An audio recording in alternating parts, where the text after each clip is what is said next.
Assalamualaikum, selamat pagi adik-adik dan teman-teman semua. Selamat datang di acara Midwifery Forum, Midwifery Scholarship Festival pada pagi hari ini yang diselenggarakan oleh Ruang Bidan Indonesia dan didukung oleh Rumah Zakat, Puri Astuti, dan Ika Mabi, serta disponsori oleh Kulon. Oke, gimana nih kabarnya adik-adik dan kakak-kakak pagi hari ini? Semoga semuanya dalam keadaan sehat sehingga bisa mengikuti serangkaian acara pada pagi hari ini dari awal hingga akhir dengan penuh semangat dan hikmat. Oh iya, agar acara pagi hari ini sedikit asik, ada baiknya teman-teman kenalan dulu sama aku, biar enggak ujuk-ujuk siapa sih ngomong yang ada di depan ini. Sebelumnya nama aku Ardel, saya adalah host yang akan mandu dari awal hingga akhir, so jangan bosan-bosan, karena dari awal dan akhir nanti akan menemukan wajah yang sama. Selanjutnya mungkin mau ngingetin juga buat teman-teman yang pagi pengen donasi, masih bisa ya, masih dibuka donasinya ke rekening yang ada di poster atas nama Livina Iza, hingga awal dan akhir juga masih bisa dilakukan donasi. Biar makin kepo nih, selanjutnya saya mau izin untuk membacakan susunan acara pada pagi hari ini. Yang pertama ada pembukaan, selanjutnya ada pengenalan Ruang Bidan Indonesia, pemaparan materi, sesi diskusi pertama, sesi diskusi kedua, kesimpulan, penutup, serta promosi dari Kulon dan Ikamati.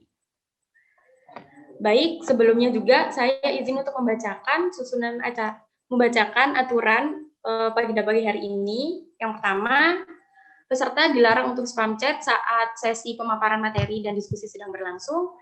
Dimohon untuk tidak OOT atau out of topic, tidak mengeluarkan perkataan yang menyinggung secara personal maupun kelompok, dan kemudian tidak boleh untuk menyalakan mikrofon selama materi berlangsung apabila tidak ada izin dari moderator ataupun pemateri. Baik, untuk memulai acara pada pagi hari ini, marilah kita berdoa bersama-sama sesuai dengan kepercayaan masing-masing. Berdoa dapat dipersilahkan.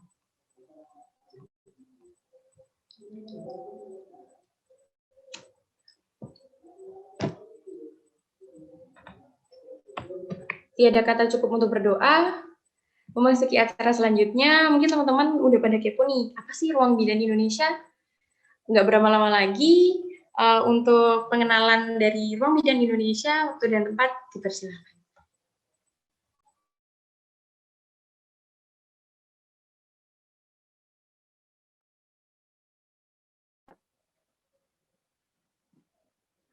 Baik, terima kasih. Assalamualaikum warahmatullahi wabarakatuh.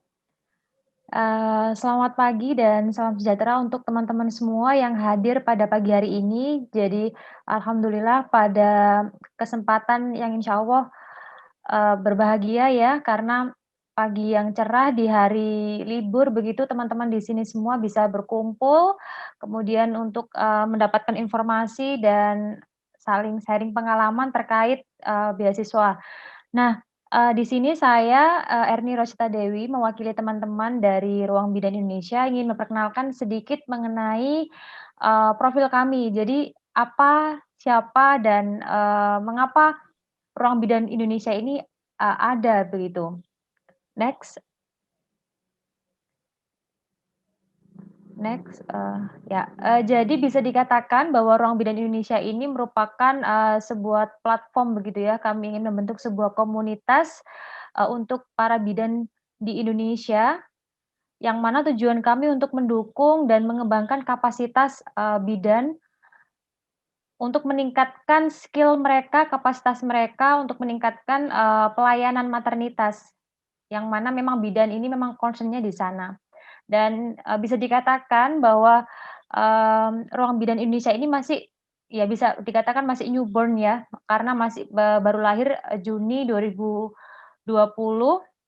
bertepatan juga dengan, Hari Nasional Ikatan Bidan Indonesia tanggal 26. Next. Ya, jadi ini tadi yang, kami sampaikan bahwa visinya memang, kami ingin menjadi salah satu platform, wadah untuk belajar, mengupdate ilmu, kemudian juga kami ingin menghubungkan antara para bidan, mahasiswa bidan, atau calon bidan dengan banyak profesional yang memang berada di ekspertis kebidanan seperti itu, untuk meningkatkan pengembangan karir mereka ke depan seperti apa, dan juga bagaimana untuk upaya-upaya menyelenggarakan sebuah pelayanan kebidanan yang berkualitas tinggi. Nah, di sini kami juga menggarisbawahi begitu, meng-highlight bahwa, implementasi, etik kebidanan, kemudian saling menghargai dan bekerja dari hati, bekerja secara ikhlas dengan hati. Itu yang ingin kami tekankan pada forum ini. Nah, ini moto kami. Jadi, kenapa harus, menjadi bidan dengan hati? Karena kami percaya begitu ya, ketika, hasil atau outcome dari apa yang kita kerjakan, juga bisa diterima oleh hati begitu. Jadi dari hati, insya Allah akan juga diterima baik oleh orang lain, baik kepada, mungkin partner kerja kita gitu ya, profesi yang lain, atau bahkan juga, para klien atau pasien yang akan menerima dari asuhan kita, seperti itu. Termasuk dari platform ini juga, kami membuat, kegiatan berkolaborasi dengan banyak orang, juga dengan hati, memakai hati sehingga, harapannya orang yang mendapatkan manfaat dari ini, bisa juga untuk mengimplementasikan apa yang mereka dapatkan, seperti itu. Nah, ini, logo kami. Jadi di sini bisa teman-teman lihat ada logo berwarna pink ya, yang mostly berwarna pink, dan di situ ada beberapa, makna di sana. Jadi lengkungan warna merah muda itu menggambarkan, diri seorang bidan. Citra diri seorang bidan yang, hangat dan penuh cinta, kemudian ada lengkungan warna hijau yang kedua menggambarkan, sebagai seorang perempuan ya, perempuan sebagai pelayan kebidanan yang mengartikan kehidupan, kesuburan. Kemudian lengkungan warna biru, yang kecil itu bisa diartikan sebagai bayi, jadi juga salah satu sasaran pelayan bidan, yang mana juga, warna biru melambangkan kedekatan emosional, dukungan berupa ilmu maupun, emosional kepada seluruh sejawat begitu. Kemudian ada jantung merah di tengah gitu, jadi melambangkan jiwa seorang bidan yang, semangat, penuh hasrat, passion, energi, seperti itu. Dan ini juga linier begitu dengan moto kita, menjadi bidan dengan hati. Jadi, eee, melakukan sesuatu harus dengan passion, seperti itu. Kemudian tulisan logo Ruang Bidan sebagai identitas kita, dan ada juga, bunga puspa bangsa atau bunga melati putih yang di tengahnya itu merupakan bunga nasional ya. Jadi harapannya, selain melambangkan kesucian, kesederhanaan, komunitas ini juga, bisa merangkul semua teman-teman dari berbagai, Indonesia begitu.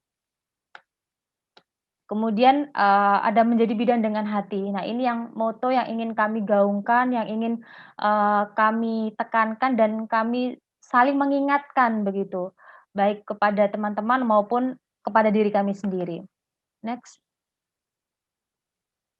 Nah, ini ada beberapa project yang mungkin akan dikerjakan oleh teman-teman Ruang Bidan, dan ini mungkin bisa update ya di waktu yang lain begitu. Kami mengadakan midwife forum seperti yang saat ini dilakukan, ada Midwife Diary, Midwife News, dan Midwife Facts, seperti itu. Nah ini, jadi kami percaya gitu, sepenuhnya percaya, we are completely believe that, ketika energi positif dibagikan melalui langkah-langkah kecil, sejatinya perubahan besar sedang dalam pembuatan. Nah, dan kami ingin Ruang Bidan Indonesia menjadi bagian kecil dari perubahan itu. Ini merupakan ya langkah kecil kami untuk mendukung dan, meningkatkan gitu profesionalitas bidan di Indonesia. Next. Nah ini ya, jadi, becoming a midwife, menjadi seorang bidan itu tidak hanya bagaimana kita memilih sebuah profesi, tetapi juga kita bisa sebut itu sebagai sebuah passion. Passion yang memang,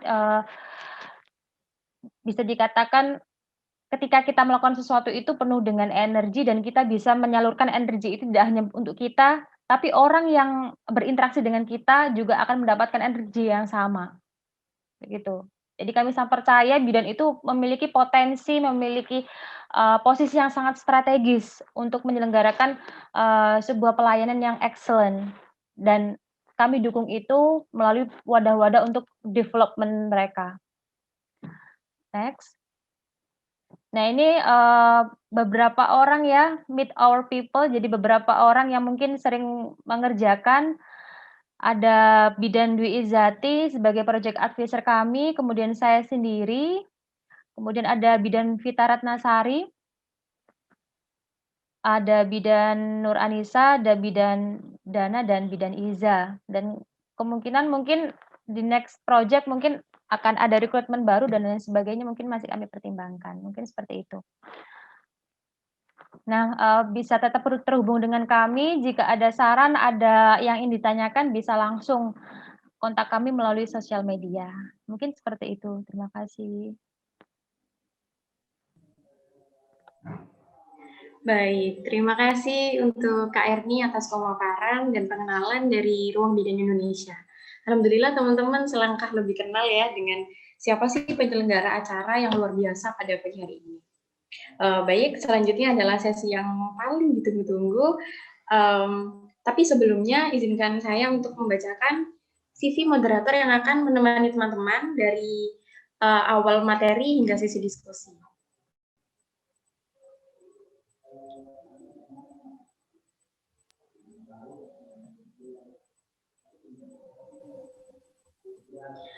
Baik, untuk moderator pada pagi hari ini adalah Kak Alifina Iza, sarjana kebidanan bidan dengan educational background, alumnus dari profesional program midwifery Universitas Airlangga, dan profil of clients-nya Chief Technology Officer at Ruang Bidan Indonesia, dan General Secretary Ikatan Mahasiswa Bidan Indonesia tahun 2019 dan tahun 2020.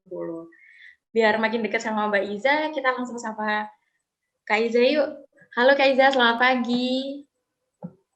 Selamat pagi Kak Ardel dan semuanya. Apa kabar nih Kak pagi ini? Pasti masih semangat ya? Iya, semangat banget nih. Soalnya udah ketemu Kak Ardel, ketemu Kak Erni tadi dari Ruang Bidan. Terus nanti bakal sama-sama sharing nih sama dua pemateri, ada Kak Rosda sama Kak Putri. Gitu Kak Ardel. Wah, seru banget nih. BTW, nanti kita bakal seru-seruan bahas kupas tuntas tentang apa nih Kak, kalau boleh tahu? Kalau misalnya tema yang akan kita bahas pada pagi hari ini tuh terkait sama beasiswa. Nah, beasiswanya ini sebenarnya bakal kita bahas selama berapa minggu ke depan ya. Nah, tapi untuk yang pagi hari ini kita bakalan fokus ke undergraduate scholarship. Jadi buat teman-teman baik ada di SMA maupun yang lagi sama-sama menuntaskan nih sarjana kebidanannya, vokasi kebidanannya bisa sama-sama sharing nih di sini. Kayak gitu Kak Ardel.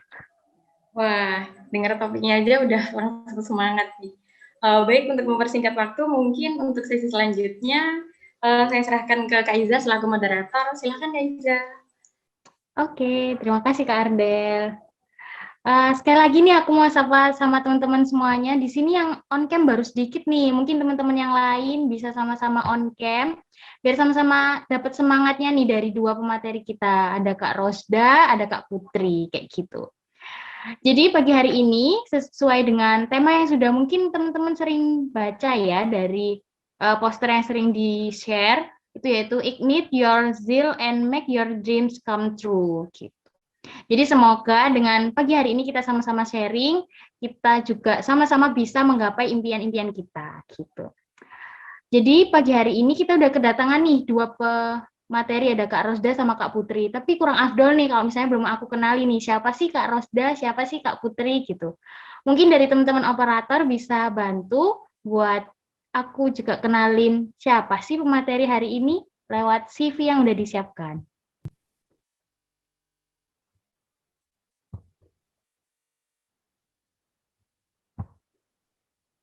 Iya. Ya, ini yang pertama ada Kak Putri. Kak Putri ini nama lengkapnya nih Putri Arisma Dewi. Dia juga sarjana kebidanan bidan. Dia lahir di Blitar, tapi sekarang lagi menetapnya di Wonosobo nih. Kalau teman-teman mau lebih dekat lagi sama Kak Putri, bisa dicatat nih emailnya putri.arisma.dewi strip 2015@fk.uner.ac.id.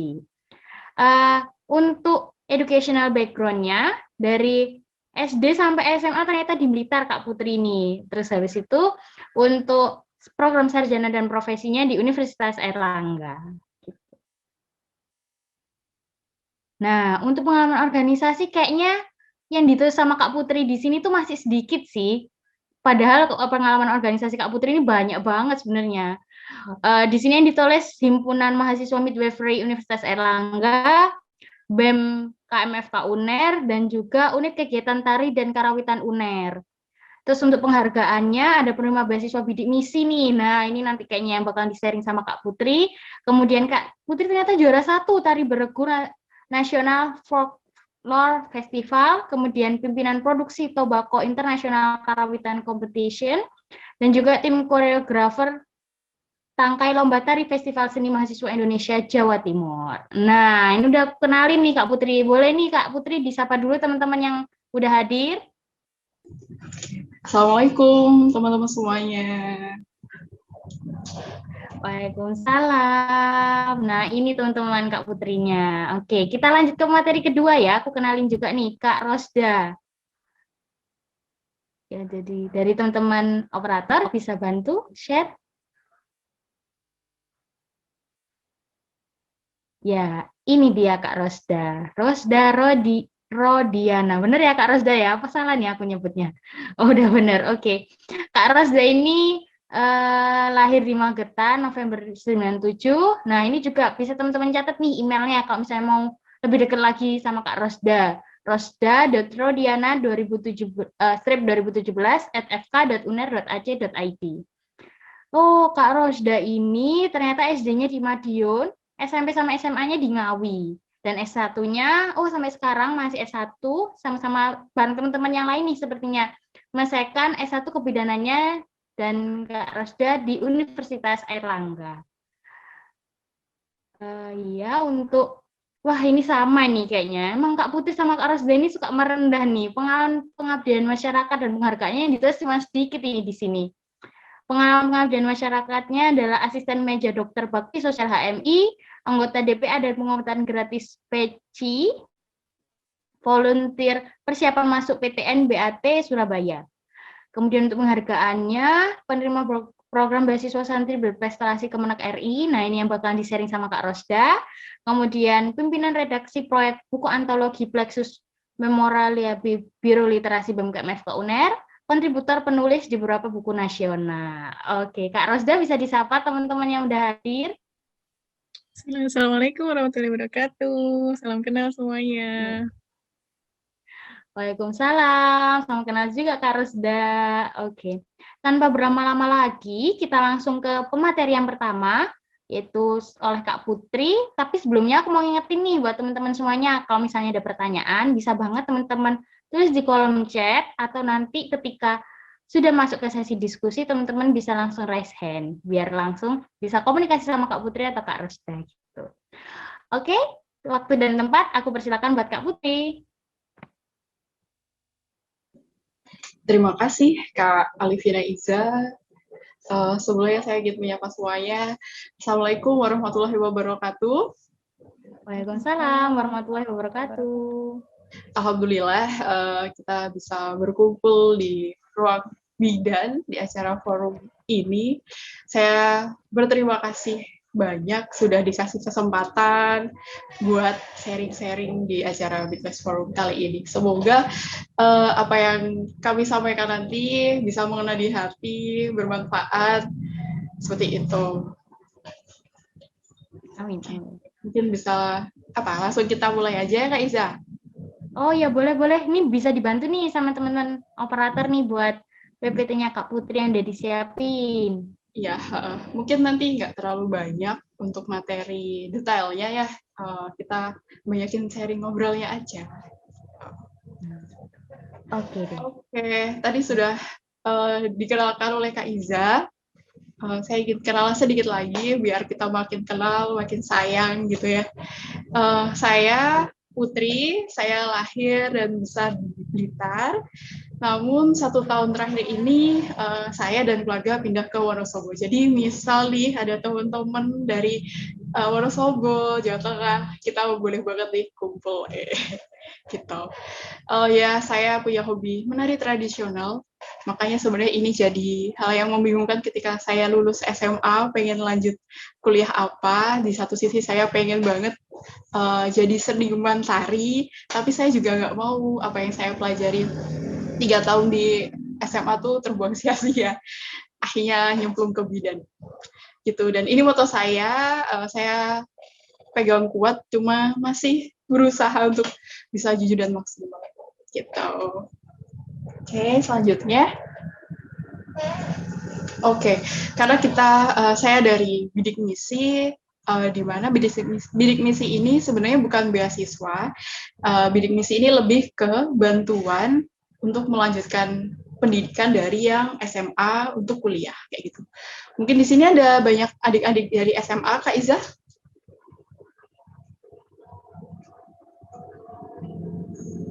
Halo? Nih, Kak Putri, kayaknya banyak dari adik-adik SMA nih.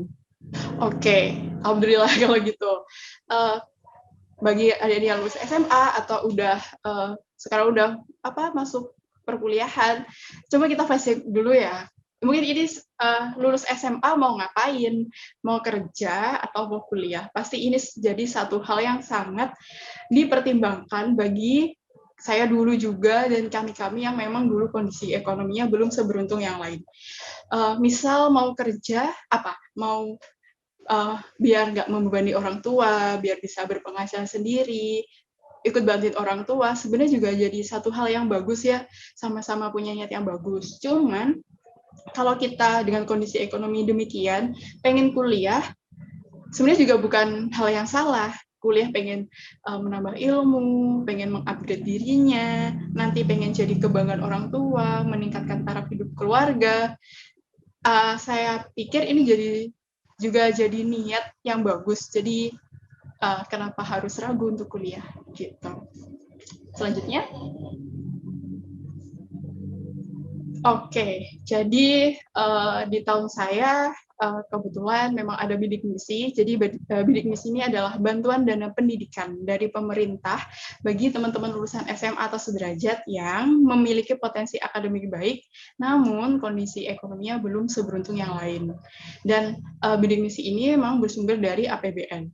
Tapi sayangnya, bukan sayang ya, di tahun 2020 ini Indonesia kan punya program Indonesia Pintar dan ada kartu Indonesia Pintar untuk kuliah. Jadi untuk bidik misi ini sebenarnya sudah tidak ada mulai tahun 2020 kita memakai KIM. Tapi alurnya dan mungkin teknisnya ya hampir sama kayak bidik misi ini, untuk apa, untuk siapa, dan bagaimana penyalurannya, kayak gitu. Lanjut. Oke, ini diagram pendaftarannya bagaimana sih, kayak gitu. Jadi mungkin ini saya masih ngambilnya dari bidik misi ya.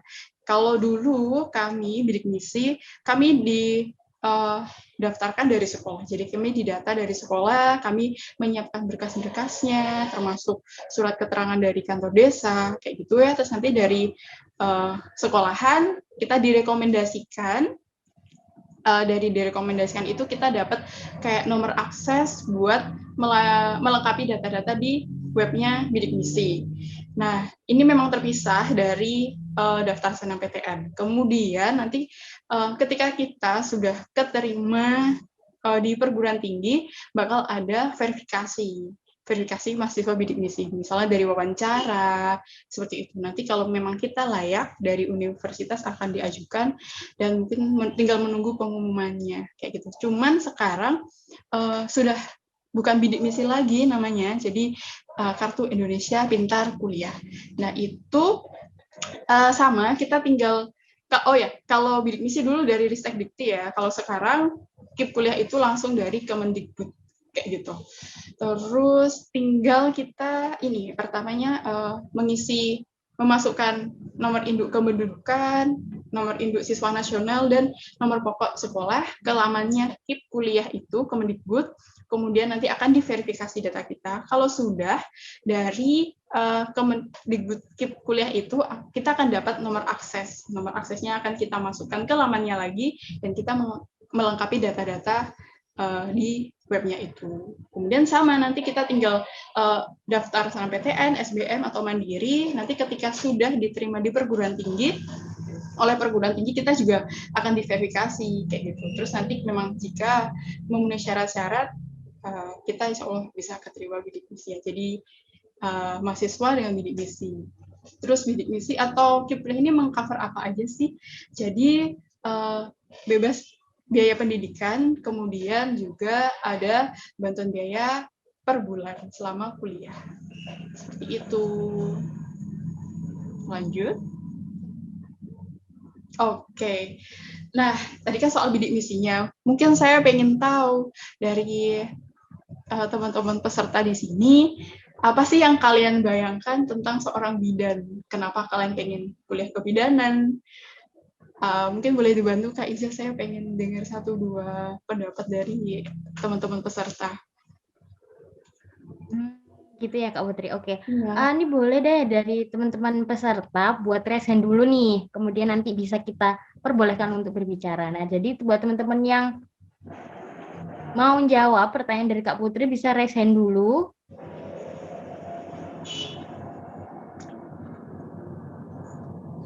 Adakah?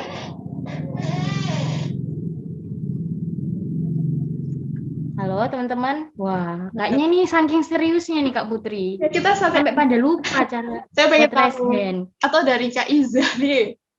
Kira-kira jadi dari saya. Jadi bidan itu ngapain ya? Jadi bidan itu ngapain ya? Kayaknya kalau misalnya saya sebagai representatif teman-teman kayaknya jawabannya sama sih Kak. Sama-sama bilang kayaknya bidan itu nolong persalinan aja ya Kak ya, nolong orang lahiran aja ya Kak, kayaknya gitu. Oke. Ya nggak salah, ya benar. Jadi saya mengutip satu quote dari Pamela S. Nadaf, dia bilang begini, there is such a special sweetness in being able to participate in creation. Maksudnya, jadi seorang bidan itu yang nantinya yang akan membersamai seorang perempuan sebelum hamil, selama hamil, nanti bersalin, masa nifasnya, setelah bersalinnya, demi apa sih? Demi membentuk anak-anak bangsa yang cerdas. Istilahnya kayak gitu ya. Jadi sesuatu yang sangat bermanfaat sekali ketika kita menjadi seorang bidan.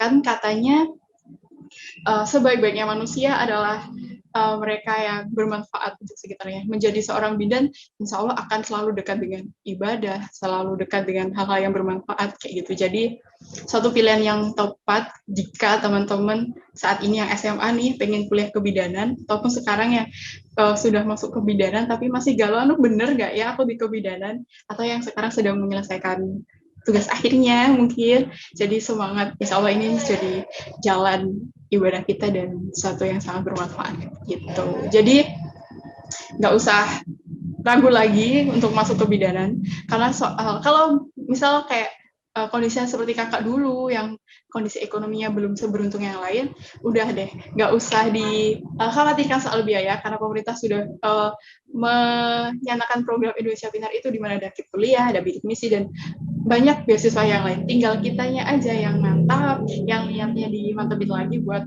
lanjutin kebidanan kayak gitu. Pun kalau teman-teman sekarang punya keinginan ke kebidanan, juga bisa jadi modal yang bagus. Tinggal kita berusaha, berdoa, nanti soal biaya insya Allah ada aja jalannya. Gitu. Lanjut.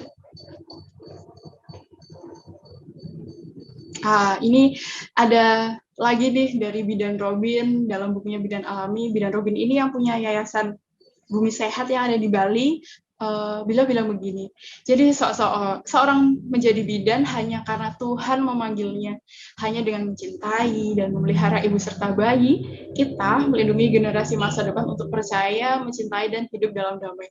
Adem sekali ya bacanya. Jadi ketika kita menjadi bidan, insya Allah emang karena Tuhan, ketika kita menjalani pekerjaan kita nantinya sebagai bidan, kita bisa berkontribusi untuk negara ini bahkan dunia ini untuk hidup dalam damai gitu. Lanjut. Oke, mungkin sekian dulu dari saya. Nanti kalau ada pertanyaan, kita bisa lanjut di sesi sharing berikutnya. Terima kasih. Sama-sama Kak Putri. Kita jadi teman-teman, kita jadi selangkah lebih tahu nih terkait dengan beasiswa bidik misi. Atau mungkin tadi Kak Putri udah sempat mention ya, kalau misalnya bidik misi itu bantuan dana gitu ya Kak ya, bukan beasiswa gitu ya? Iya, benar.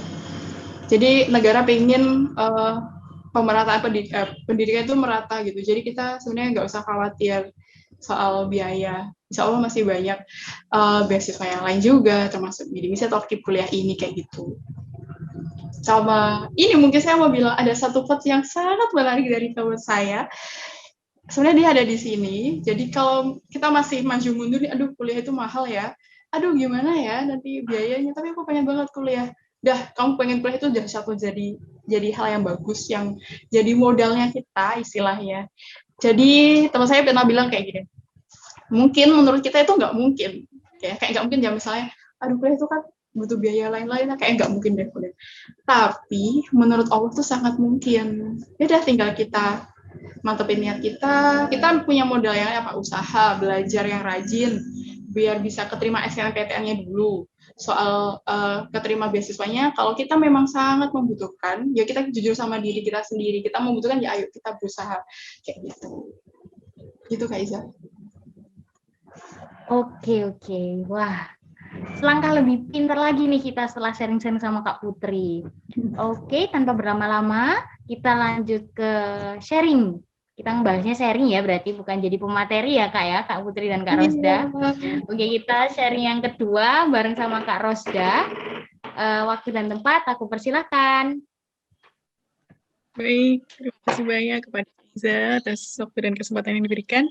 Sebelumnya saya mohon izin untuk share screen ya, teman-teman. Silakan Kak Ros. Apakah sudah terlihat?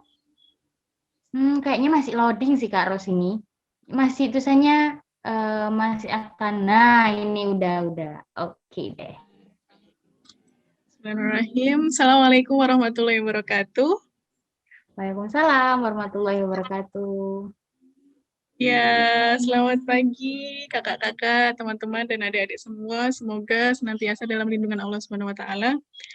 Sebelumnya, izin untuk memperkenalkan diri seperti yang sudah dijelaskan oleh Kak moderator tadi. Saya di sini, Rosda Rodiana, saya merupakan alumni dari pesantren Ar-Rahmah Ngawi. Nah, mungkin di sini nanti kita akan sharing-sharing aja ya. Kalau dibilang pemateri tadi terlalu berat begitu. Nah, di sini saya akan membahas seperti topik yang sudah dijelaskan, santri unggul di perguruan tinggi PBSB Scholarship Journey, perjalanan dari santri menjadi mahasiswi. Oke, kira-kira adik-adik di sini ada yang santri juga nggak ya? Ada yang dari pesantren atau dari SMA semua nih? Kira-kira ada yang dari pesantren nggak Kak Iza? Wah, ini dia. Kayaknya ini semuanya tuh pada bingung, Kak. Mana letak raise hand ini? Jadi pada nggak ada yang raise hand nih. Jadi bingung aku. Jadi baca-baca dulu gitu. Baik, nggak apa-apa.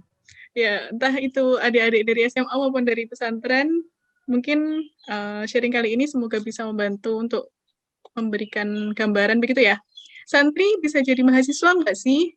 Why not gitu ya? Kenapa tidak? Asalkan kita memang benar-benar ada keinginan, ada kemauan untuk menjadi seorang mahasiswa.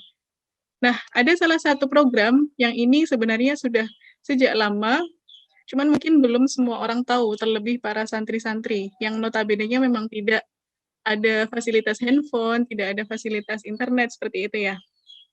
Nah, ini apa itu PBSB? Ya, PBSB merupakan program beasiswa santri berprestasi atau disingkat PBSB. Ini merupakan sebuah program afirmatif perluasan akses santri untuk melanjutkan studi sarjana dan profesi. Nah, seperti yang dijelaskan oleh Kak Putri tadi, mungkin sebenarnya bidik misi itu bukan beasiswa, tapi bantuan untuk pendidikan. Nah, kalau PBSB ini khusus sebuah beasiswa untuk santri berprestasi. Kenapa kok pakai kata berprestasi ya Kak ya? Sebenarnya bukan dikhususkan untuk mereka yang benar-benar berprestasi, tidak. Tapi dalam proses pendaftarannya memang kurang lebih seperti kolaborasi antara SN, SBM, dan juga Mandiri. Kenapa kok begitu? Karena kami harus melaporkan hasil nilai raport, lalu ada tes tulis seperti teman-teman Mandiri, seperti itu. Nah, ini program beasiswanya dilakukan yang merupakan terintegrasi mulai dari kerjasama pengelolaan, sistem seleksi khusus bagi santri, serta pemberian bantuan pembiayaan yang diperlukan bagi santri yang memenuhi syarat, sampai dengan pembinaan masa studi dan pembinaan pengabdian setelah lulus. Nah, kira-kira siapa sasarannya? Ini dia. Jadi, bagi sebuah pesantren yang memenuhi 5 kriteria ini, yaitu ada kiai atau ustadz atau sebutan yang sejenis, lalu terdapat santri, ada pondok atau asrama, terdapat masjid atau musola, serta pengajian kitab kuning. Maka jika memenuhi 5 syarat ini, insya Allah bisa mengajukan pendaftaran PBSB di Kemenak. Yang dimaksud kitab kuning adalah kitab klasik berbahasa Arab. Mungkin ada yang dari pesantren tidak asing ya dengan istilah ini. Oke. Kira-kira kita bisa daftar kemana aja nih kalau PBSB? Bisa dilihat, di sini ada anggaran tahun 2016, ada beberapa PTN mitra, di antaranya ada universitas kita yaitu Universitas Airlangga Surabaya, lalu beberapa univ yang lain. Adapun tujuan dari PBSB ini sendiri apa? Nah, bisa dilihat ada 3 poin ini. Jadi tujuan utama dari PBSB, pemerintah ingin bahwasanya pemberdayaan sosial bagi santri itu sebagai upaya perluasan akses santri berprestasi yang memiliki kematangan pribadi, kemampuan penalaran, dan prestasi untuk memperoleh pendidikan tinggi. Karena mungkin kita-kita yang dulu di pesantren itu punya keinginan, punya cita-cita menjadi mahasiswa itu sudah suatu yang luar biasa, karena tidak semua anak, tidak semua santri memiliki akses untuk mencapai hal tersebut. Lalu pada poin kedua bisa dilihat, ini merupakan pemberdayaan sosial bagi pesantren juga untuk meningkatkan SDM, kualitas SDM pada bidang sains, teknologi, serta sosial kemasyarakatan. Dan juga program ini merupakan upaya pemberdayaan pesantren melalui penguatan pesantren sebagai lembaga pendidikan, dakwah, dan juga pengembangan masyarakat. Nah, sekarang muncul pertanyaan nih, kenapa kok mau jadi mahasiswi bidan? Kenapa nggak mau jurusan yang lain? Seperti itu ya. Tadi sudah ada sedikit bocoran dari Kak Putri, kenapa kok milihnya bidan seperti itu ya. Kalau saya sendiri mengambil tagline dari program beasiswa santri, membangun santri, membangun Indonesia. Saya kira dengan kita memilih jurusan kebidanan merupakan salah satu tools untuk bisa membangun Indonesia melalui program pendidikan kebidanan. Nah, ini saya mengutip sedikit quotes dari Dr. Gia. Sebelum menyembuhkan otak orang lain, fokuslah terlebih dahulu pada otakmu. Perlakukanlah otakmu sebagai seorang anak, kasih makanan yang sehat, didik, latih, manjakan, sekaligus disiplinkan, dan jaga dia dari hal-hal yang membahayakan. Sesuai pepatah, it's easier to build a strong child than to repair a broken man. Saya kira kita-kita yang mungkin dari pesantren, itu adalah saat yang tepat untuk bisa menyembuhkan otak kita terlebih dahulu, sebelum kita ada keinginan untuk menyembuhkan otak orang lain, dalam artian bisa memberikan kebermanfaatan yang lebih.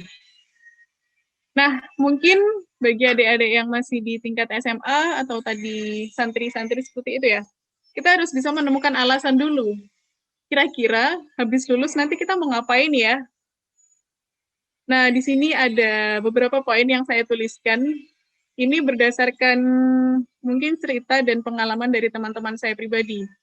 Ada yang pasca lulus, setelah wisuda langsung ijazah. Ada yang seperti itu, nikah.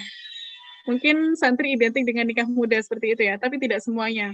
Lalu ada juga yang pasca lulus langsung kerja, karena mau nggak mau memang harus membantu finansial orang tua keluarga. Lalu ada juga yang pengen melanjutkan kuliah. Tapi lagi-lagi, ini merupakan satu hak istimewa bagi seorang santri. Lalu ada juga yang keempat, kursus. Ini salah satu alternatif juga untuk bisa menambah soft skill dan hard skill. Lalu kalau untuk Kak Ros sendiri seperti apa? Ya, alasan saya memutuskan untuk kuliah karena pendidikan akademis adalah akselerator dan tools yang paling efisien. Seperti yang saya sampaikan, membangun santri, membangun Indonesia. Nah, ini mungkin ada sedikit cuplikan perjalanan saya ketika akan mendaftar PBSD. Jadi, dulunya itu bisa dibilang saya tidak berniat untuk mendaftarkan ini. Cuman ada info dari seorang teman, lalu menawarkan program ini. Saat itu saya di pesantren masih pada tahap pengabdian. Jadi mungkin kalau ada adik santri dulu di pondok, pasca lulus masih ada masa pengabdian 1 tahun ya. Saya dulu juga seperti itu, makanya gap year setahun gitu. Nah, saya langsung tertarik di sini karena ada satu univ yang memang sudah lama saya inginkan, yaitu di Universitas Airlangga. Ini mungkin bisa dilihat tanggal-tanggal penting setiap tahun kurang lebih sama. Lalu apa berkas-berkas yang harus disiapkan? Lumayan banyak ya. Sampai penghasilan, sampai rekening pembayaran listrik 2 bulan terakhir saat itu juga harus dicantumkan. Ini ada beberapa. Lalu untuk program studinya sendiri, ternyata setiap tahun itu ada perubahan, tergantung kebijakan pada pemerintah saat itu. Contohnya ini pada tahun 2020, kemarin hanya ada 5 perguruan tinggi, yang mana keempatnya itu Ma'had Ali, atau mungkin adik-adik santri tidak asing seperti itu ya, untuk mengambil jurusan-jurusan keagamaan. Lalu ada juga di universitas luar negeri, yaitu di Maroko. Bisa dilihat untuk seleksinya, syarat-syaratnya. Lalu, tahun ini insya Allah ada perubahan. Ya, ini. Kemarin saya mengambil dari cuplikan surat undangan yang dibagikan. Jadi ada beberapa pilihan program studi dari perguruan-perguruan mitra. Namun lagi-lagi, dengan berat hati saya menyampaikan untuk Universitas Airlangga sendiri, tahun ini belum ada rekrutmen baru. Karena mungkin masih ada beberapa hal, ini ada beberapa univ, beberapa ma'had yang tidak melanjutkan rekrutmen, tapi jangan khawatir, untuk adik-adik yang memang ingin mencoba beasiswa ini, masih ada beberapa universitas seperti Universitas Indonesia, masih ada ilmu keperawatan, lalu ada juga tadi yang kedokteran, seperti itu. Baik, izin mengutip quotes dari Alicia Burnett, coba tanyakan pada dirimu sendiri, bagaimana aku bisa mengklaim untuk menjadi seorang mahasiswi kebidanan atau seorang bidan yang bisa mempromosikan outcome terbaik. Jika ternyata aku tidak bisa bersuara untuk sebuah perubahan, maka if you can dream it, you can do it. Ketuk semua pintu, semua usaha, maksimalkan segala ikhtiar, biarkan semesta yang akan menggerakkan. Allah akan beri jalan dari arah yang tidak terduga. Sekian dari saya, kurang lebihnya mohon maaf apabila ada salah kata. Wassalamualaikum warahmatullahi wabarakatuh. Waalaikumsalam warahmatullahi wabarakatuh. Ya. Ya, jadi tadi udah kita dengerin nih pemaparan sharing dari Kak Rosda sama Kak Putri, udah komplit nih, udah dari 2 pemateri yang kita tunjuk kayak gitu.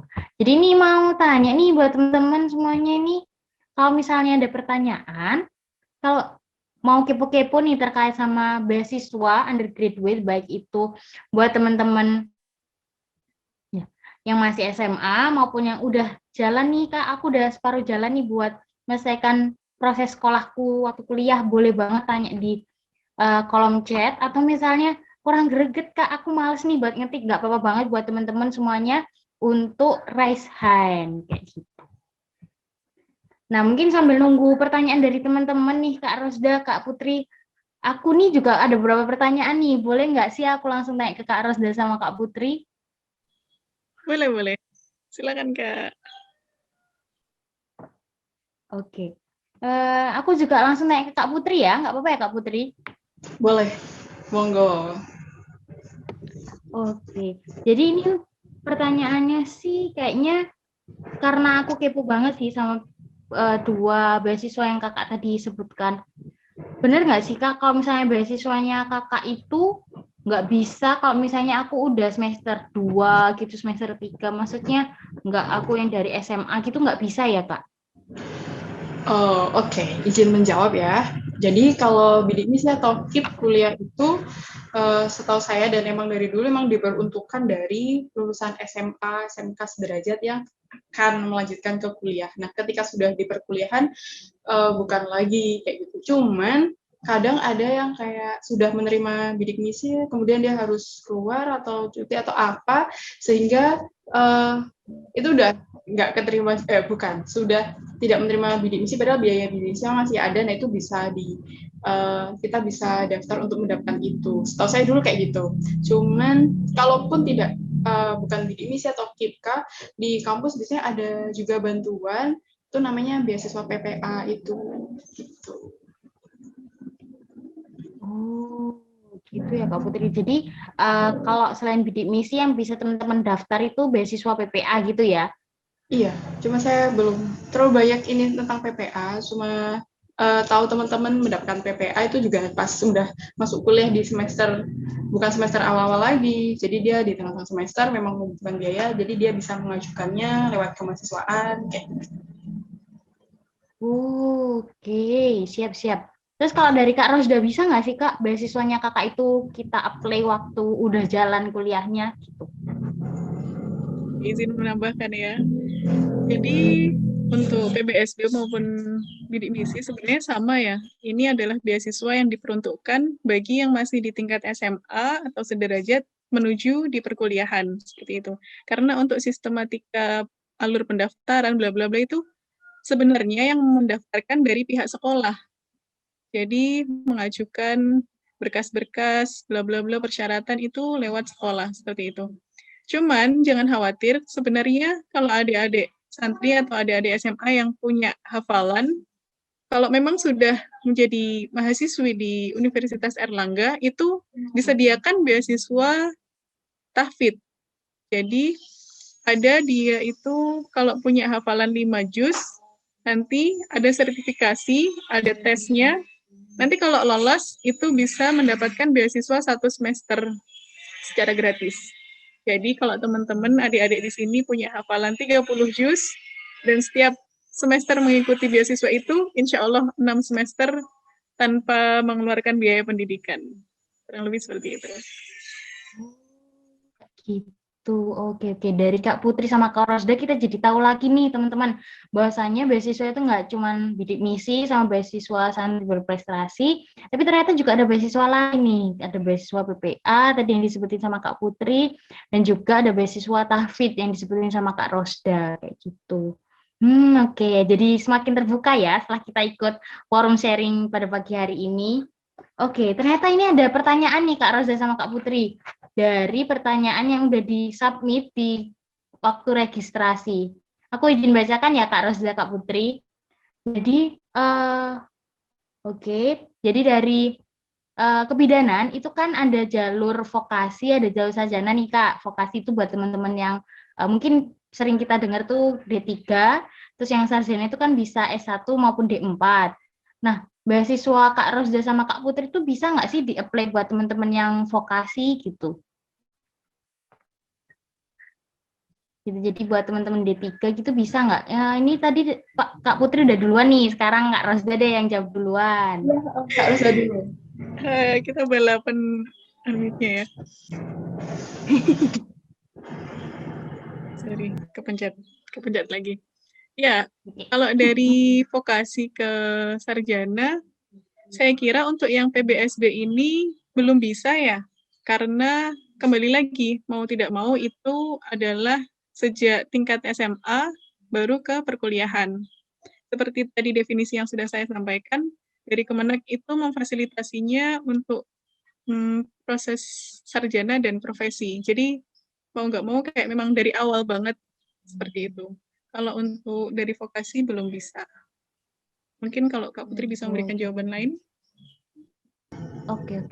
Gimana Kak Putri kalau dari program beasiswa yang Kak Putri pernah dapat? Oke, kalau dari bidik misi atau sekarang KIP kuliah itu memang diperuntukkan untuk diploma maupun D4 maupun D3 bisa. Kemudian program sarjana, maksimal kalau sarjana kan 8 semester, 4 tahun. Diploma 4 juga 4 tahun. Diploma 3 berarti 6 semester ya. Cuman kalau yang ada program profesinya seperti dokter, farmasi, nurse, guru juga itu di cover profesinya selama 1 tahun 2 semester. Nah, tapi saya berhati juga dia menyampaikan kalau untuk program sarjana kebidanan kita tercovernya hanya 8 semester. Jadi untuk program profesinya kita belum tercover itu. Saya dulu waktu kuliah sempat cari informasi gimana caranya biar profesi ini juga tercover. Mungkin tapi butuh banyak yang harus diurus.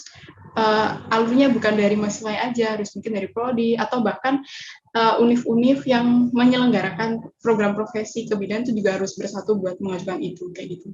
Tapi kalau di UNER, misalnya kita sudah jadi mahasiswa kebidanan dengan bidik misi atau kuliah itu yang hanya tercover 8 semester, nanti ketika masuk program profesi biasanya ada kayak keringanan yang tadinya kita dibiayai dengan bidik misi itu 1 semesternya 2,4 ya. Nanti waktu masuk program profesi bisa diminimalkan kayak gitu.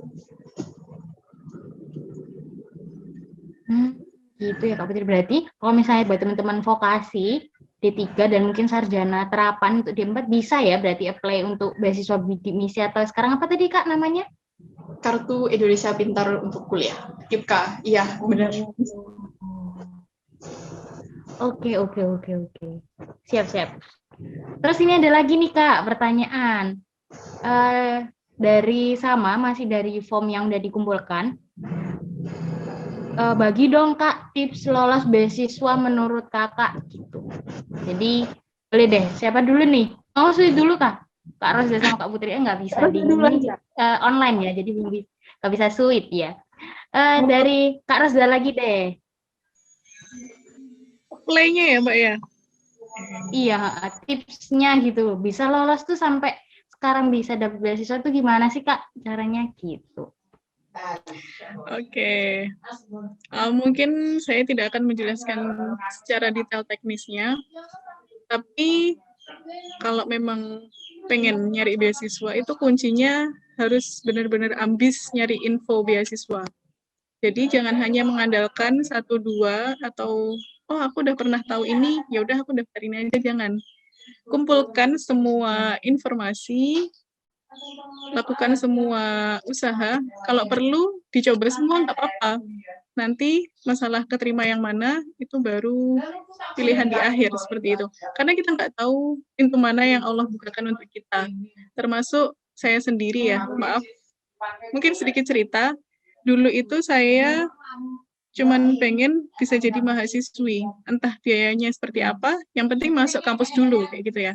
Jadi akhirnya saya mencoba nekat mau nyari bidik misi, nekat ikut SBM, nekat ikut yang mandiri.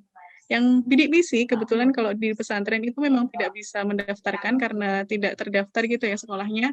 Akhirnya saya belusuan ke SMA, SMK yang ada di Madiun, 3 atau 4 sekolah yang saya datangi, saya menemui kepala sekolah, bla bla bla.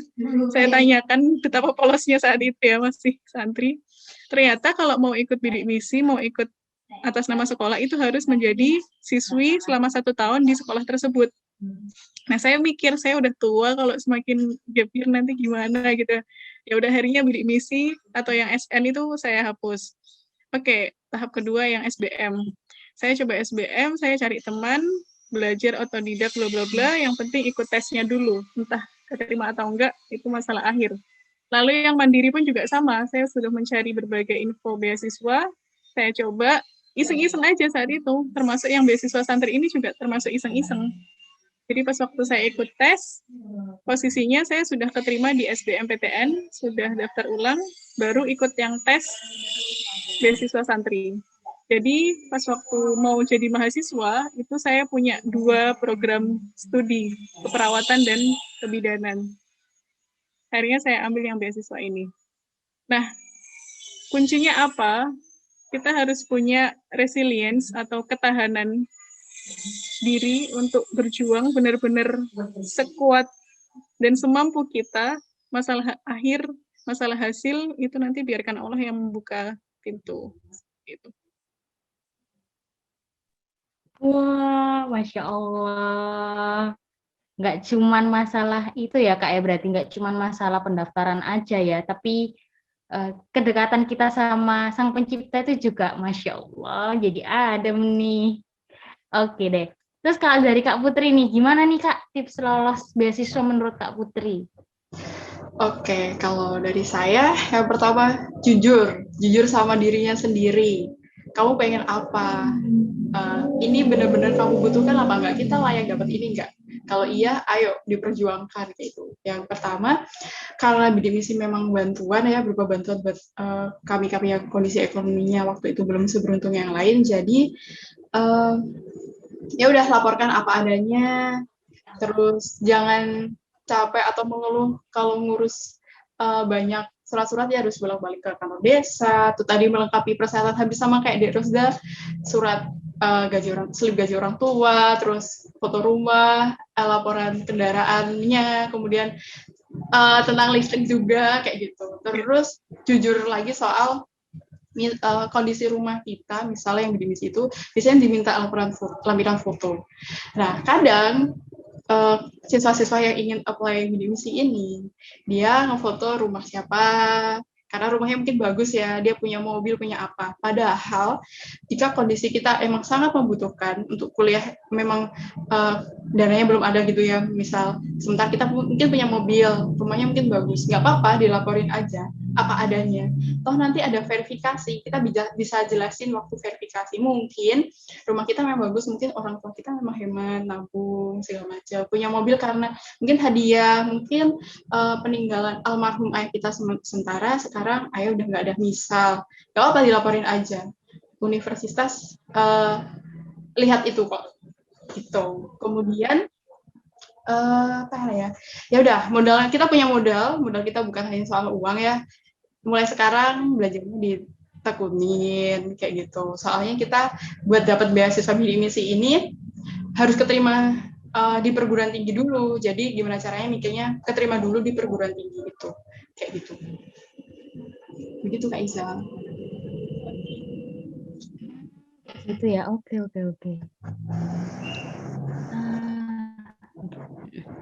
Ya, oke, berarti kayak gitu ya kalau tips dari Kak Putri ya, jujur. Jadi tagline baru nih buat teman-teman kalau misalnya mau apply beasiswa, harus jujur mulai dari segala hal yang dilaksanakan gitu ya Kak Putri ya. Iya, benar. Terus pun nanti sekalian lanjut ya Kak, boleh? Boleh. Kalau sudah keterima di UNIF, sudah mendapatkan beasiswanya itu, ingat itu bukan uang cuma-cuma ya, itu uang negara, ada pajak orang-orang yang disampaikan ke negara, dan disampaikan ke kita lagi buat kuliah. Nah, kali ya kita juga harus bersyukur sekali. Bersyukurnya dengan apa? Bisa dengan berkontribusi di univnya masing-masing. Yang pasti belajarnya harus tekun ya, karena tadi ada laporan per semester, IPK kita nggak boleh turun drastis kayak gitu. Nah, berkontribusinya bisa dengan mungkin ikut kegiatan atau lomba. Kalau saya dulu mungkin memang nggak yang berkontribusi di dunia akademis ya, nggak ikut olimpiade kebidanan mungkin atau segala macam. Kalau saya memang memilih apa yang kita sukai, jadi saya kontribusinya lewat UKM kayak gitu. Mungkin buat teman-teman yang mungkin beda ini, yang penting kita berkontribusi, kita tunjukkan kalau dana yang dikasih ke kita itu tidak akan sia-sia. Oh ya, satu lagi, ketika kita dapat dana itu, dimohon dengan menggunakannya dengan bijak, kayak gitu, dengan sebagaimana mestinya. Gitu, Kak Isa. Oh, oke Kak Putri. Jadi harus, jadi aku aku sendiri jadi tercerdaskan nih dari yang dijelasin sama Kak Putri, Kak Rosda. Aku sendiri pun kayak, oh ternyata kayak gitu ya. Proses apply beasiswa, proses apa ya, imbal balik kita ketika dapat beasiswa gitu ya Kak Putri ya. Oke, Iya. mungkin nih jadi lanjutan nih Kak Putri di pertanyaan berikutnya. Ini juga masih dari yang form yang sama, menanyakan, jadi apakah ada laporan-laporannya gitu ketika Kakak mendapatkan beasiswa, sama beasiswanya Kak Putri maupun Kak Rosda itu sistemnya perpanjangan kah? Atau modelnya dia tuh selalu habis dalam 1 tahun, terus Kakak harus daftar lagi atau kayak gimana? Mungkin dari Kak Putri dulu, terus nanti disambung sama Kak Rosda gitu ya? Oke. Oke, kalau di bidik misi atau KIP Karanti ada laporan pertanggungjawaban, Kak. Jadi kita melaporkan nilai-nilai kita selama semester. Setiap akhir semester kita laporan, kita mengumpulkan apa namanya? Surat apakah Isa? Jadi lupa. Dari draft itu kita kumpulkan lewat fakultas. Kebetulan kalau bidik misi itu ada organisasinya di kampus. Kalau di UNER namanya AUPMU. Kita kumpulkan lewat fakultas, dari pengurus fakultasnya, pengurus bidik misi ya, maksudnya dari mahasiswa, kemudian dari fakultas nanti kita kumpulkan lagi di tingkat univ. Jadi nanti tingkat univ yang bakal melaporkan ke pusat yang mengurus biayanya itu, kemudian nanti diverifikasi segala macam. Kalau sudah selesai baru nanti turun biaya buat ke depannya.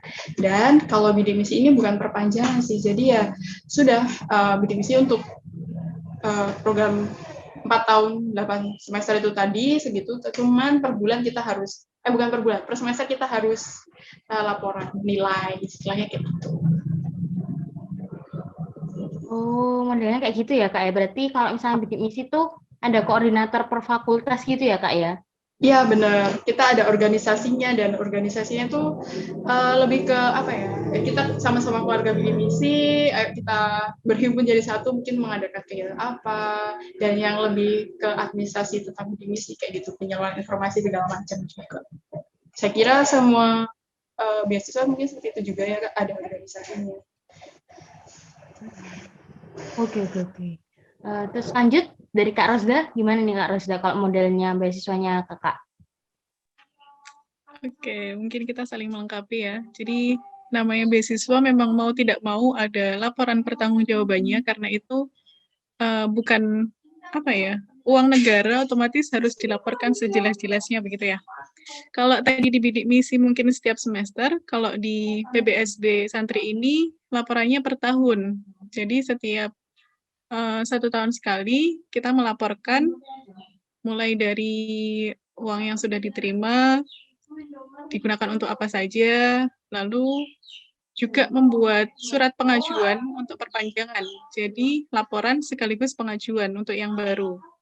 Karena untuk PBSB sendiri itu dananya turun 1 tahun sekali. Seperti itu. Jadi laporannya setiap menjelang pencairan dana tersebut. Nah, seperti halnya bidik misi, di PBSB pun kami juga ada organisasinya, cuman mungkin tidak begitu terlihat karena penerima PBSB di UNER sendiri sangat-sangat limited edition ya. Setiap tahun itu hanya 10-12 orang. Dan itu jurusannya hanya kesehatan kalau yang di UNER. Jadi yang dari FKM 2, yang dari FKP 2, yang dari kedokteran aslinya 4 tapi tinggal 4, ada 4.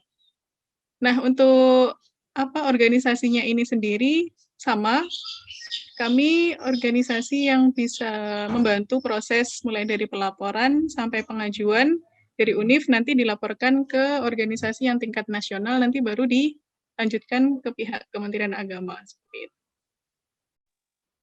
Oh, gitu ya kalau sistemnya dari beasiswanya Kak Rosda ya. Oke.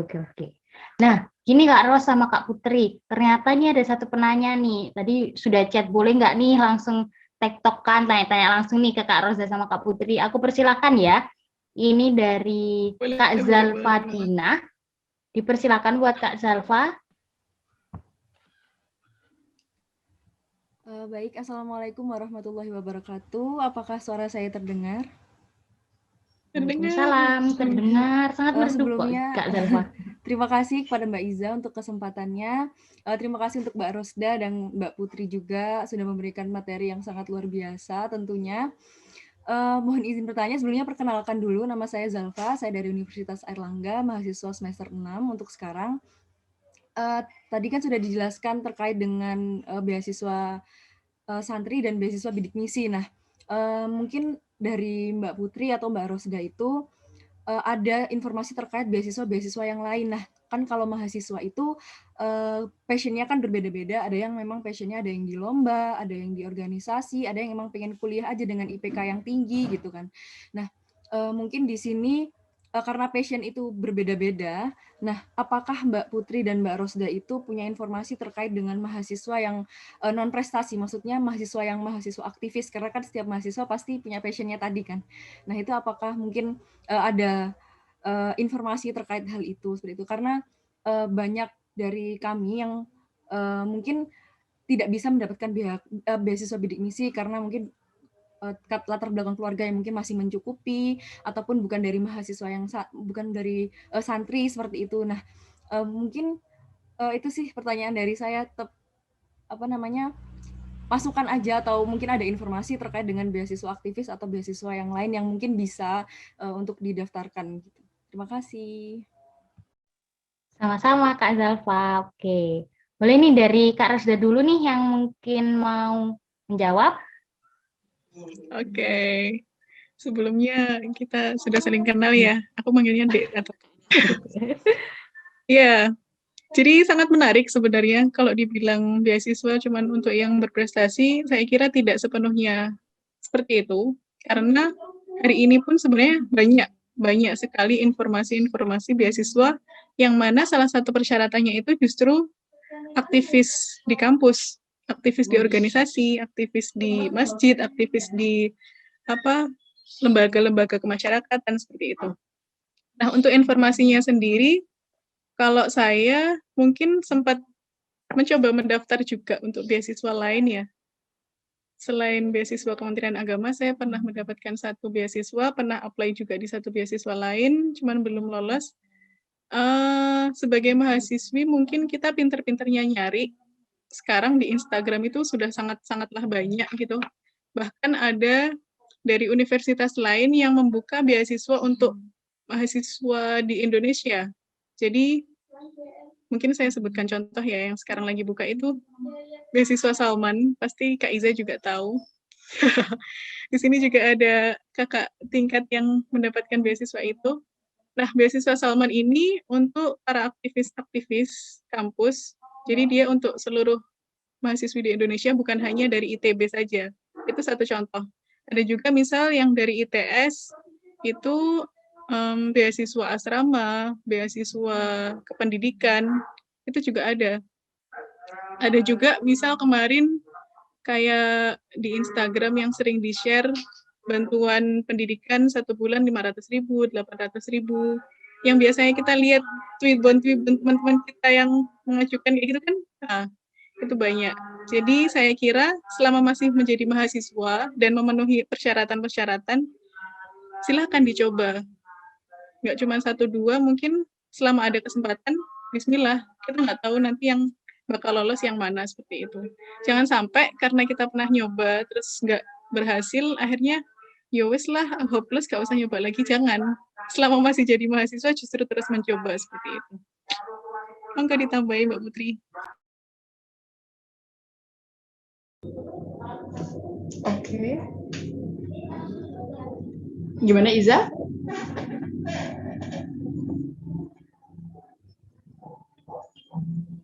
Boleh Ya, langsung? silakan Kak Putri. Boleh. Oke, mungkin sudah ini terjawab oleh Dek Rusda ya. Kalau saya mungkin belum terlalu banyak informasinya tentang beasiswa apa aja. Cuman setahu saya lupa namanya apa. Jadi satu beasiswa itu, tapi masyarakatnya harus di asrama, nanti digembleng di sana juga, ikut aktivitas apa aja tuh. Jadi bukan lulus soal prestasinya kayak gitu. Insya Allah ada. Gitu Adek Zalfa. Kayak gitu, oke. Dari aku nih boleh nih. Ya, jadi di sini yang tadi disebutin sama Kak Rosda, beasiswa Salman, ini ada Kak Nur Sofia Matin, mungkin bisa tektokan lewat chat gitu ya, Kak Zalfa, buat tahu lebih terkait dengan beasiswa Salman. Dan mungkin ini tips buat semuanya juga nih. Jadi teman-teman kemarin dari Ruang Bidan, Ika Mabdi, terus habis itu dari Puri Astuti, dan juga dari teman-teman Rumah Zakat maupun Kulon, kita kemarin juga koordinasi nih Kak Zalfa dan Kak semuanya. Bahwasannya beasiswa itu banyak banget. Sebenarnya mau kita hadiri nih bareng-bareng semuanya di sini sama-sama sharing. Tapi kayaknya waktunya nggak cukup nih. Jadi aku kasih beberapa sebutan, salah. Maksudnya aku sebutin beberapa beasiswa yang sebenarnya mau kita undang bareng sharing-sharing di sini. Boleh buat teman-teman atau mungkin Kak Zalfa sendiri juga untuk dicatat nama-nama beasiswanya. Jadi ada beasiswa Adora, itu dari salah satu CSR perusahaan, kemudian juga ada beasiswa KSE, itu dari alumni UI, kemudian tadi beasiswa Salman, kemudian kalau misalnya dari pemerintah itu ada beasiswa unggul Kemendikbud, itu ada beberapa persyaratan ya mungkin tadi Kak Zalfa juga sebutin, mungkin ada nih Kak yang dia tuh fokus cuman mau belajar aja sama kuliah, nah itu cocok banget nih buat beasiswa unggul Kemendikbud, itu bisa. Terus kemudian buat teman-teman, baik ini vokasinya bisa dari Stikes, Poltekkes, atau Akpid, itu juga biasanya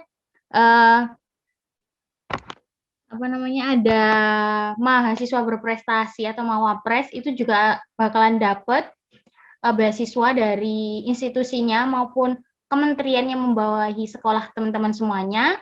Kemudian juga ada beasiswa PPA tadi yang disebutin sama Kak Putri, ada beasiswa Tahfidz yang disebutin sama Kak Rosda, ada beasiswa dari listrik PLN, dan yang terakhir tentunya adalah beasiswa dari daerah teman-teman semuanya masing-masing. Jadi ada beasiswa dari Pemkot Surabaya, dari yang aslinya Surabaya atau KTP-nya Surabaya. Kemudian dari beasiswa kalau misalnya di Gresik itu ada beasiswa perusahaan yang besar di sana kan Petro, jadi ada beasiswa Petro. Kemudian ada juga beasiswa dari pemerintah Tuban. Jadi ini benar-benar pure dari hasil diskusi kita dan cari teman-teman yang bisa sharing nih hari ini. Jadi yang aku sebutin adalah hasil pencarian dari teman-teman Ruang Bidan, teman-teman Ika Mabdi, Rumah Zakat, Puri Astuti, dan juga Kulon. Kayak gitu Kak Zalfa. Mungkin sudah bisa menjawab nih pertanyaan dari Kak Zalfa.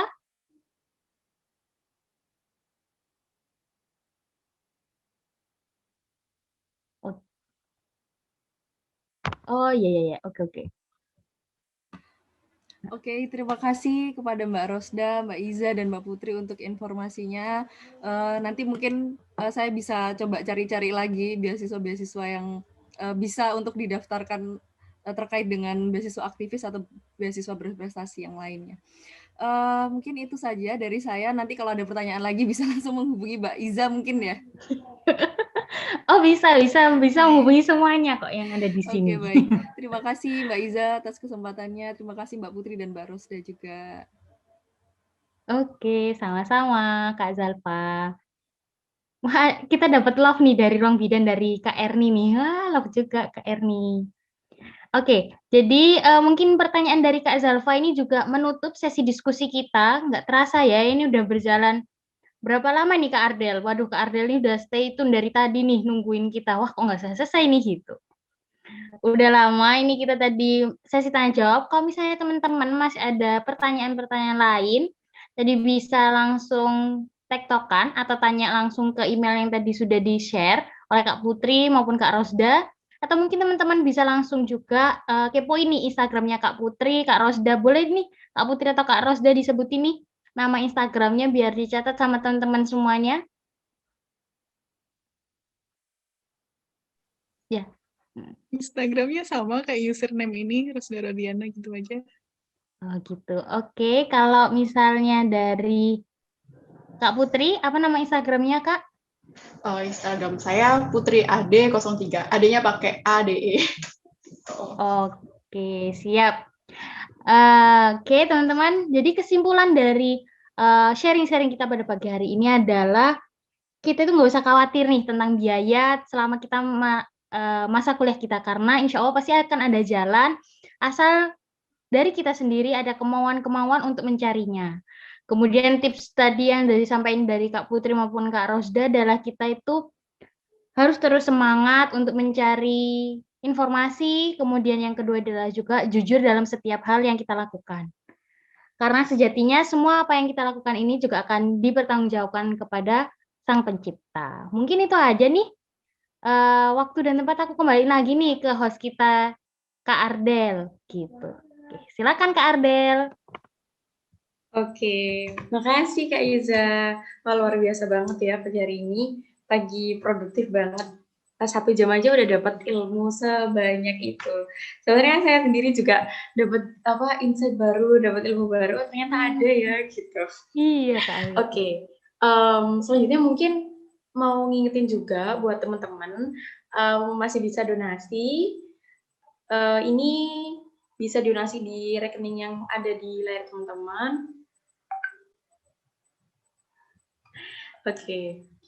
Misal mau donasi, pintunya masih terbuka lebar, dan boleh nih di capture mungkin, ada yang mau nanti lupa rekeningnya nomornya berapa gitu.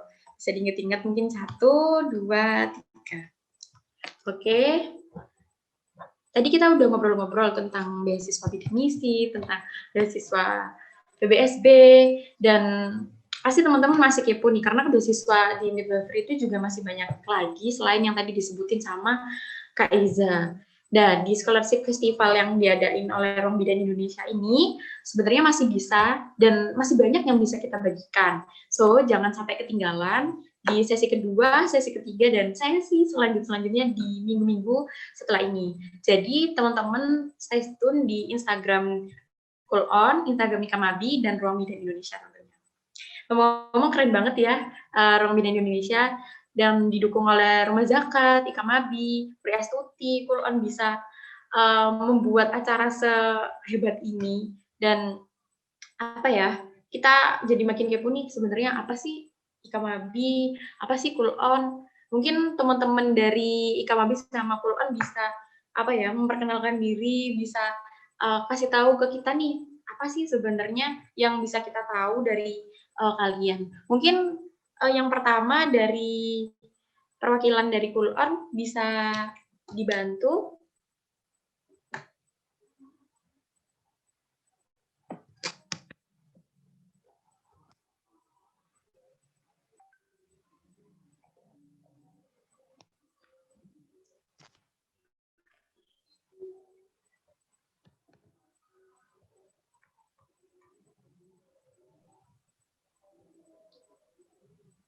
Oke, mungkin sedang mempersiapkan videonya.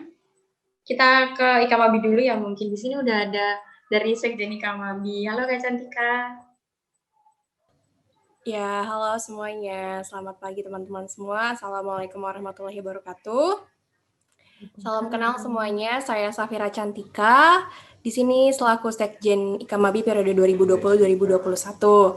Nah, di sini mungkin ada beberapa teman-teman dari mahasiswa kebidanan dan mungkin ada teman-teman dari SMA juga ya. Nah, mungkin di sini juga ada yang sudah bergabung di Ikamabi dan ada yang belum bergabung di Ikamabi. Nah, jadi Ikamabi itu apa sih? Di sini aku mau ngenalin sedikit ya teman-teman, mohon izin. Nah, Ikamabi di sini adalah Ikatan Lembaga Mahasiswa Kebidanan Indonesia. Jadi, Ikamabi di sini adalah salah satu-satunya organisasi kebidanan yang kita itu sudah diresmikan oleh Kemendikbud atau Kemenristek-Dikti pada tahun 2015 dan hanya satu-satunya yang sudah terdaftar. Nah, jadi Ikamabi ini itu tuh menghimpun seluruh mahasiswa kebidanan Indonesia. Jadi kita bisa kenal nih teman-teman dari berbagai wilayah Indonesia, dari Sabang sampai Merauke. Nah, jadi kalau yang ikut Ikamabi ini adalah tuh himpunannya, institusinya, bukan hanya perorangan saja. Jadi kalau misalkan kayak tadi aku melihat di sini dari institusi mana ya?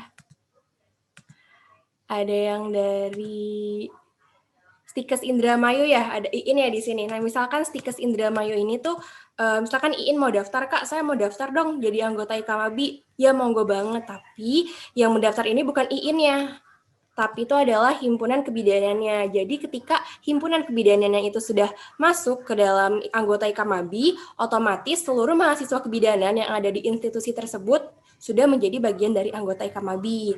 Nah, itu sekilas tentang Ikamabi. Di sini aku mau sharing sedikit bagaimana untuk cara bergabungnya, teman-teman tinggal siapin berkas, ada ADART himpunan, GBHO, program kerja, nota kesepakatan, dan surat permohonan. Nah, biasanya banyak yang bilang, Kak, saya belum ada himpunan nih, saya masih bergabung dengan BEM, dengan Senat. Iya, nggak apa-apa banget. Boleh memakai ADART sementara, GBHO sementara, tidak masalah. Dan kalau misalkan dari teman-teman ada yang mau, Kak, gimana caranya ya, biar kita nih kebidanan bisa terpisah dari BEM atau Senat atau di bawahnya. Boleh banget, tinggal hubungi aku atau hubungi kontak person yang nanti aku berikan, gimana caranya nanti akan kita bantu. Nah, ini teman-teman bisa di screenshot ya. Ini ada link SOP-nya, ada format nota kesepakatan, dan surat permohonan bisa dilihat di bit.ly/SOP keanggotaan IKAMABI. Nah, setelah itu, di sini ada melunaskan pembayaran. Jadi itu setiap yang join IKAMABI, yang tergabung dalam IKAMABI, kita harus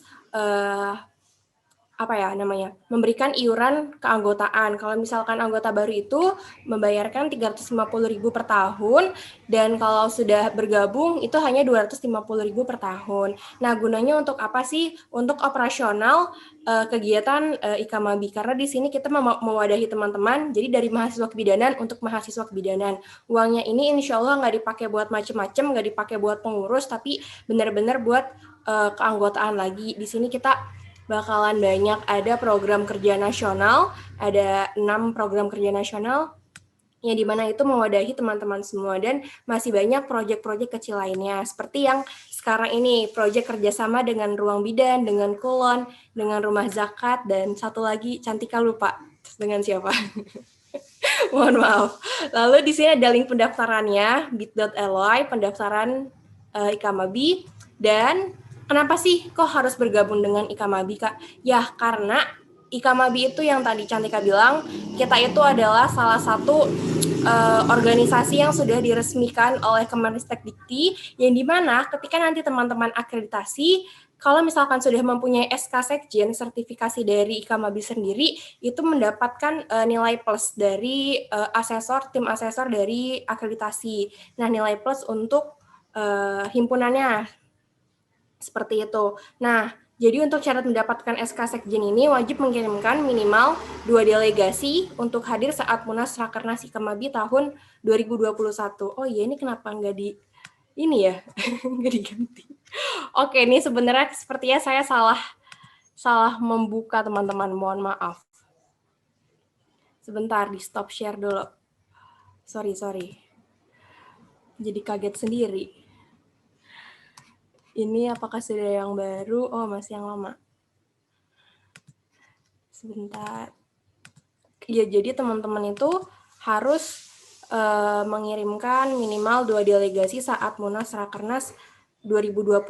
Nah, untuk pihak tendernya sendiri di sini, itu ada dari teman-teman Universitas Brawijaya, mungkin ada yang hadir di sini ya, teman-teman ya. Sebentar, kok masih 2020 ya? Penasaran ini di mana? Sebentar, teman-teman. Nah, nanti kita itu secara daring kok, bukan offline. Jadi insya Allah nggak masalah dan nggak ada alasan lagi kalau misalkan nggak boleh kah nanti aku kena COVID, nggak boleh kah sama orang tua, nggak boleh kah sama ini. Jadi tidak tidak ada alasan ya teman-teman untuk tidak ikut Munas Rakernas ini, karena nanti kita bakal ketemu teman-teman dari seluruh Indonesia. Nah, ini dia. Nah, bisa di screenshot juga, di sini ada kontak person dari Kepala Departemen Humasnya dengan nama Nurul Dian, bisa teman-teman tanyakan. Nah, mungkin sekilas dari IKAMABI, mohon maaf bila tadi ada kendala teknis, kurang lebihnya mohon maaf. Saya serahkan kepada MC. Terima kasih semuanya. Assalamualaikum. Waalaikumsalam. Terima kasih Kak Cantika atas pemaparan dari IKAMABI. Mungkin untuk institusi ataupun himpunan dari institusi teman-teman yang belum tergabung di IKAMABI bisa nih langsung daftar, karena manfaatnya juga banyak banget seperti yang tadi dipaparin sama Kak Cantika. Bahkan sebenarnya lebih dari itu. Oke, selanjutnya dari Kulon, apa sudah bisa?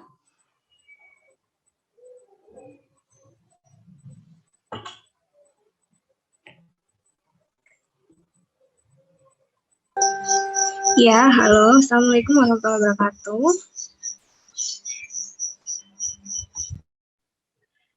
Waalaikumsalam warahmatullahi wabarakatuh. Oke, silahkan Kak.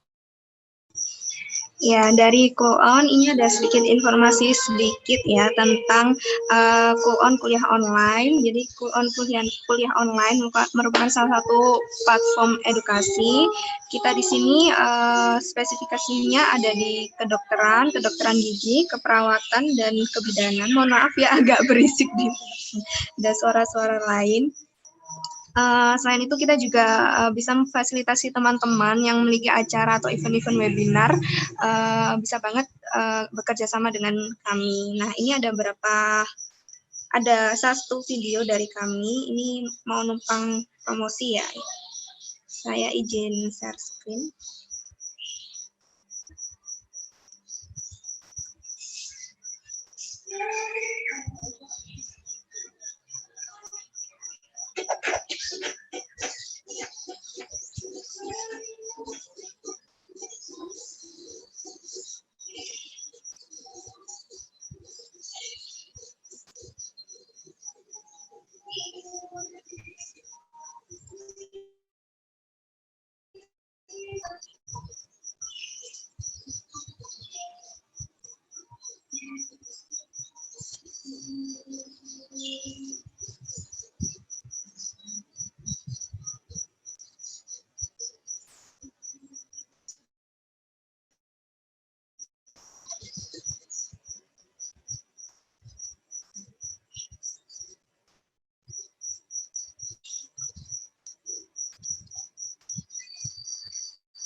Ya, mungkin sedikit dari kami, buat yang pengen tahu lebih lanjut tentang Kulon kuliah online, langsung aja bisa kepo di Instagram kita @kulon_kuliah_online, dan untuk spesifikasinya di kebidanan bisa juga follow dan kepo Instagram kita di @kulon.kulbid. Sekian dari Kulon, mungkin saya kembalikan lagi ke host. Terima kasih.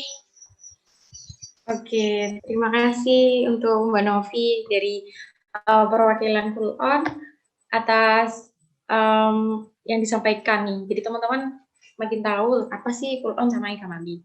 Oke, mungkin mau ngingetin juga buat teman-teman kalau misalnya minggu depan kita juga ada sesi lagi. Kalau minggu depan itu temanya adalah dari vokasi to profesi. Jadi teman-teman yang dari D3 mau lanjut ke profesi bisa banget untuk join di sesi selanjutnya. Nah, ini posternya udah ada. Bisa langsung daftar sekarang juga silahkan, atau nanti akan di-share dari panitia ke teman-teman dan di Instagram. Oke, nggak kerasa kita udah sharing-sharing sejam lamanya sampai di akhir acara. Saya mewakili segenap panitia menyampaikan mohon maaf apabila ada salah kata ataupun perbuatan baik sengaja maupun tidak, dan terima kasih banyak atas partisipasinya yang udah stay tune dari awal sampai akhir, menyimak dengan baik. Kami juga ucapkan terima kasih dan sampai jumpa di pertemuan selanjutnya. Assalamualaikum warahmatullahi wabarakatuh. Waalaikumsalam. Sebentar nih Kak Adel, kayaknya perlu foto bareng dulu nih sama materi. Oke, iya. Mohon maaf itu tadi lupa. Mungkin teman-teman yang masih off cam bisa dinyalain nih kameranya.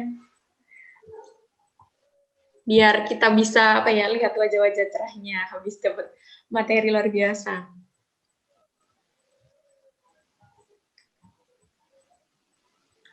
Ayo ditunggu yang masih off cam biar wajah cerah pagi-paginya tuh terpancar. Kayak Iza ini ya, terpancar sekali soalnya.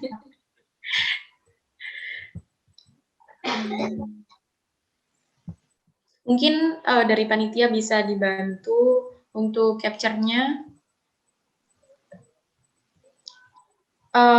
Dimulai dari slide yang pertama, mungkin untuk yang selanjutnya masih bisa ditunggu untuk on cam. Oke, saya bantu hitung ya. 1, 2, 3. Oke, ganti gaya. Gimana ya? Kayaknya gimana nih Kak Iza? Bebas deh buat teman-teman semuanya. Atau mungkin dari teman-teman ruang bidan, Ika Mabi, Rumah Zakat, atau dari Puri Astuti ada ide nih. Oh, dari Kak Erni nih. Kayaknya punya ide nih Kak Erni, gaya fotonya kayak gimana. Gimana Kak Erni?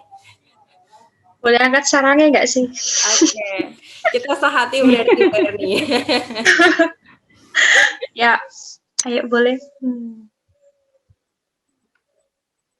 Oke, Yang boleh satu. dari Kak Ardel bantu hitung kali ya. 1, 2, 3. 1, 2, 3. Oke, udah. Oke, terima kasih semuanya. Terima kasih banget. Paginya udah berfaedah banget.